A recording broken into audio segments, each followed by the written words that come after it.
بھائی جزاک اللہ عورت کو جب کہا گیا کہ مسجد سے بہتر ہے کہ گھر میں نماز پڑھ لے، اب آپ اسی سے اندازہ لگا لیجئے کہ بازار میں اس کو کب جانا جائز ہے. تو جانا جائز ہے ضرورت اور حاجت کے لیے اور دائرے میں رہتے ہوئے.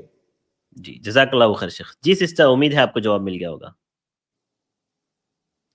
سسٹر بلقیس آپ میوٹ ہے، اب میں آپ کو ان میوٹ کر دیتا ہوں. جی ہاں شکریہ، مل گیا جواب مل گیا. جی شکریہ. جزاک اللہ، بہت شکریہ. ویاکم ہمارے ساتھ جڑنے کے لیے آپ تمام ہی لوگوں کا بہت بہت شکریہ. اللہ آپ کو جزائے خیر دے. شیخ وقت ہو گیا ہے تو اسٹریم کو یہیں پر اختتام کرتے ہیں. آج چونکہ شیخ کا اوپننگ کمنٹ تھا اس لیے جو ہے کچھ سوالات ہم لوگ کچھ لوگوں کو نہیں ایڈ کر پائیں. انشاءاللہ کل آپ لوگ آئیے، آپ نظر آتے ہیں تو انشاءاللہ ہم ایڈ کریں گے. جزاک اللہ خیر شیخ، بہت بہت شکریہ ہمیں وقت دینے کے لیے. انشاءاللہ کل ملاقات ہوگی. السلام علیکم. تمام بھائیوں اور بہنوں سے میری ایک گزارش کہ جن لوگوں کے سوالات نہیں ہو پائے ہیں، چاہے جاوید مکاندار ہو، چاہے یعقوب قادری ہو، محمد بھائی ہو، احسان بھائی ہو، توحید احمد ہو، ام حمزہ ہو، سسٹر روبینہ ہو، آپ تمام سے گزارش ہے کہ آپ کل آئیے. 8 بجے سے ہماری یہ اسٹریم شروع ہوتی ہے، 9 بجے تک ہم آپ کے روبرو ہوتے ہیں، حاضر ہوتے ہیں. اور کبھی کبھار ہم زیادہ بھی وقت دے دیتے ہیں، جیسے ہم نے 5-7 منٹ آج بھی زیادہ دیا ہے. تو ہماری کوشش یہ ہوتی ہے نا کہ آپ لوگوں کے جوابات مل جائے آپ لوگوں کو.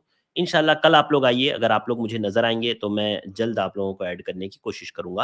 اور کمنٹس والوں سے بھی میں معذرت خواہ ہوں کہ میں آپ کے سوالات کے جوابات آپ لوگوں کو نہیں دلا پایا وقت کی کمی کی وجہ سے. انشاءاللہ میں کل پوری کوشش کروں گا، چونکہ کل اوپننگ کمنٹ نہیں ہوگا تو میں کوشش کروں گا کہ آپ لوگوں کے بھی سوالات ہو جائے. مجھے دیجیے اجازت، آج کے لیے بس اتنا ہی. انشاءاللہ کل ملاقات ہوگی. السلام علیکم ورحمۃ اللہ وبرکاتہ.